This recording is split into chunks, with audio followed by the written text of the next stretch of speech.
ఇవాళ మనం శ్రీ గురు దత్తాత్రేయ స్వామి వారి యొక్క అనుగ్రహంతో దత్తాత్రేయ స్వామి వారి యొక్క గురువుల గురించి తెలుసుకుందాం.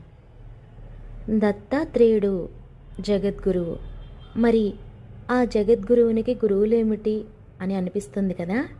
శ్రీ దత్తుడు 24 మంది గురువుల వద్ద నుండి విద్యను గ్రహించారని వారే స్వయంగా చెప్పిరి. ఆ గురువులు పృథ్వీ, వాయువు, ఆకాశం, జలము, అగ్ని, చంద్రుడు, సూర్యుడు, పావురము, సముద్రము, మిడుత, కొండ చిలువ, భ్రమరము, ఏనుగు, లేడి, చేప, తేనెటీగ, పింగళ, లకుముకి పిట్ట, చిన్నపిల్లలు, కన్య, బాణములు చేయువాడు, పాము, సాలెపురుగు, సీతాకోక చిలుక. జై గురుదేవ దత్త.